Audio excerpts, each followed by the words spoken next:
Hello friends, જય મહારાજ, જય શ્રી કૃષ્ણ.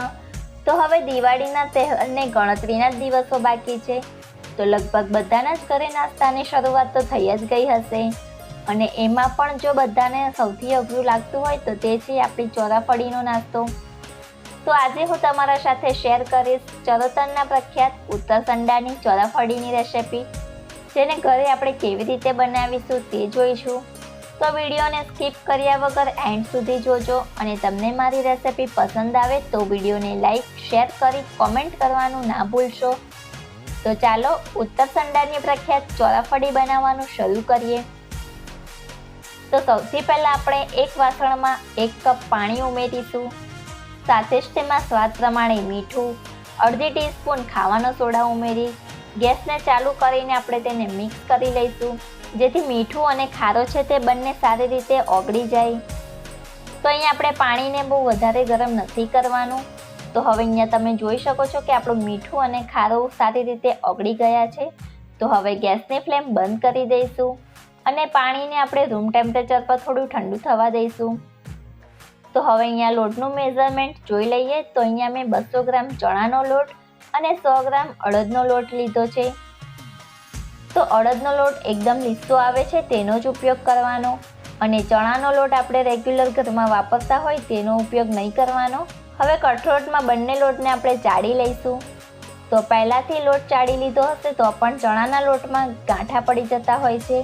તો આ રીતે આપણે બંને લોટને સારી રીતે ચાળી લઈશું, અને આ રીતે તેમાં હવાના કણ ભરાશે એટલે આપણી ચોરાફળી છે તે એકદમ ફૂલેલી બનશે.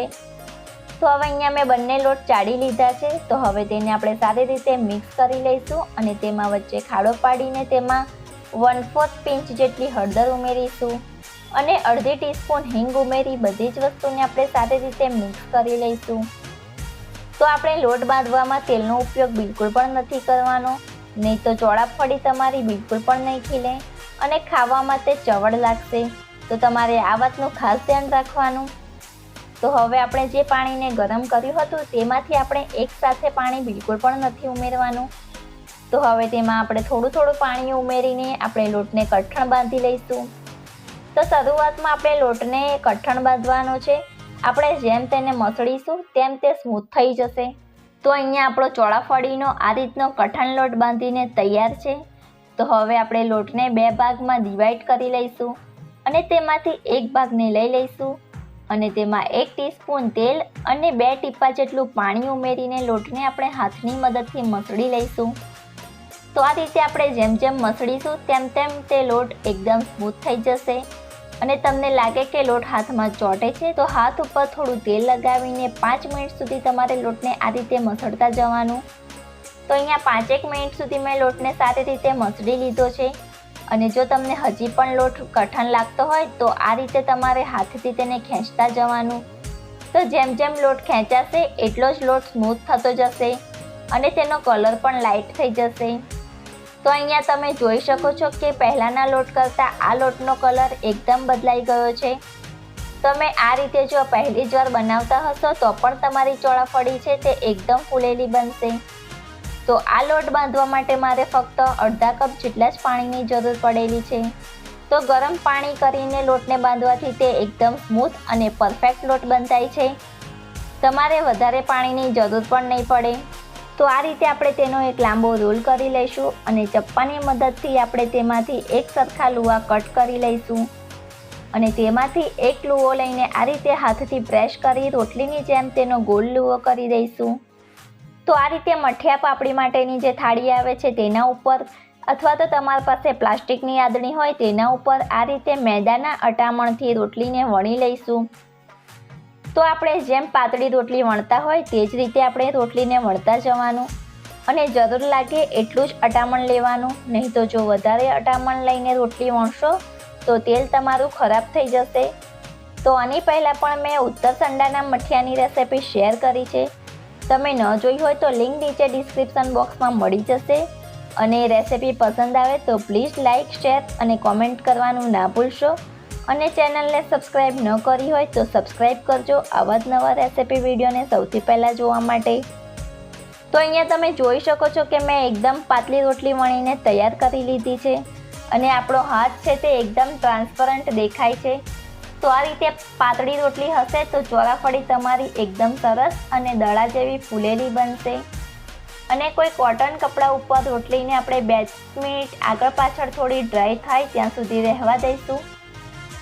બહુ વધારે પણ ડ્રાય નહીં કરવાની, નહીં તો ચોરાફળી તમારી બિલકુલ પણ નહીં ખીલે. તો હવે આપણે ચોરાફળી પર સ્પ્રિંકલ કરવા માટેનો મસાલો તૈયાર કરી લઈશું.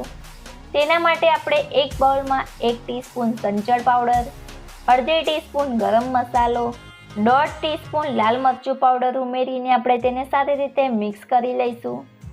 તો અહીંયા આપણો ચોરાફળીનો સ્પ્રિંકલ કરવાનો મસાલો તૈયાર છે. તો હવે આપણે ચોરાફળી બંને સાઈડથી થોડી ડ્રાય થઈ ગઈ છે.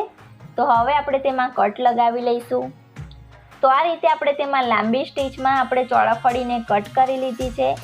અને તમારે જો આખી રોટલીને તળવી હોય તો આ રીતે કિનારીથી થોડી દૂર રાખીને તેમાં 3 થી 4 કટ કરીને રોટલીને તમે તળી શકો છો. તો હવે ચોરાફળી તળવા માટે તેલનું ટેમ્પરેચર એકદમ ગરમ હોવું જોઈએ, તો જ તમારી ચોરાફળી એકદમ ફૂલેલી બનશે. તો તેલ ગરમ છે તો તેમાં આપણે એક ચોરાફળીનો ટુકડો નાખીને ચેક કરીએ. તો તમે જોઈ શકો છો કે તે આ રીતે નાખતાની સાથે જ ઉપર આવી જાય છે. તો ચોરાફળી તળવા માટેનું આ રીતનું તેલ એકદમ ગરમ હોવું જોઈએ. તો આ રીતે તેમાં થોડી થોડી ચોરાફળી ઉમેરીને તેને તળી લઈશું અને તેને ઉલટ સુલટ કરીને તરત ફેરવીને કાઢી લઈશું. તો ચોરાફળી તળાતા બિલકુલ પણ વાર નથી લાગતી. તો અહીંયા તમે જોઈ શકો છો કે ચોરાફળી એકદમ સરસ ફૂલીને તૈયાર છે. તો એકદમ પરફેક્ટ માપ સાથે જો પહેલી જ વાર તમે બનાવશો તો પણ તમારી ચોરાફળી એકદમ પરફેક્ટ બનશે. અને ચોરાફળી ગરમ ગરમ હોય ત્યારે જ તેમાં મસાલો સ્પ્રિંકલ કરવાનો, જેથી ચોરાફળી પર તે એકદમ ચોંટી જાય. તો આ રીતે આપણે બધી જ ચોરાફળીને તળી લઈશું. અને જો તમારું તેલ વધારે ગરમ લાગતું હોય અને ચોરાફળી વધારે લાલ થઈ જતી હોય તો થોડીવાર ગેસની ફ્લેમ સ્લો કરી દેવાની અને પછી થોડીવાર હાઈ ફ્લેમ પર તેને તળી લેવાનું. જો તેલ સહેજ પણ ઠંડુ હશે તો ચોરાફળી બિલકુલ પણ નહીં ખીલે. તો આ રીતે આપણે બધી જ ચોરાફળીને તળીને તૈયાર કરી લઈશું. અને જેમ ચોરાફળી તળી લઈએ તરત જ તેના પર મસાલો સ્પ્રિંકલ કરી લેવાનું. તો હવે દિવાળીના આ તહેવારમાં તમે પણ ઘરે ચરોતરના ઉત્તરસંડાની પ્રખ્યાત ચોરાફળી એકવાર બનાવીને જરૂરથી ટ્રાય કરજો. ઘરનાથી લઈ મહેમાન સૌ કોઈ તમારા વખાણ કરતા નહીં થાકે. અને ચોરાફળીની સાથે જો ફુદીનાની ચટણી હોય તો ખાવાની તો સૌ કોઈને દિવાળીમાં મજા પડી જશે. તો અહીંયા તમને એક ચોરાફળીને તોડીને બતાવું તો તેનો ક્રિસ્પી અવાજ તમે સાંભળી શકો છો. અને ફુદીનાની ઠંડી ચટણી સાથે ચોરાફળી ખાવામાં બહુ જ સરસ લાગે છે. તો ફ્રેન્ડ્સ, તમને મારી ચરોતરની પ્રખ્યાત ઉત્તરસંડાની ચોરાફળીની રેસિપી ગમી હોય તો પ્લીઝ વિડીયોને લાઇક કરજો અને ફ્રેન્ડ્સ ફેમિલી સાથે વધુમાં વધુ શેર કરજો. અને તમને મારી રેસિપી કેવી લાગી કોમેન્ટમાં જરૂરથી જણાવજો, જેથી મને પણ ખ્યાલ આવે કે મારા વિડીયો તમારા સુધી પહોંચે છે કે નહીં. સાથે જ મારા ચેનલને સબસ્ક્રાઈબ કરવાનું બિલકુલ પણ ના ભૂલશો. તો ચાલો ફરી મળીશું આવી જ એક નવી રેસિપી સાથે. ત્યાં સુધી સૌને મારા તરફથી જય મહારાજ, જય Shri Krishna. Thanks for watching.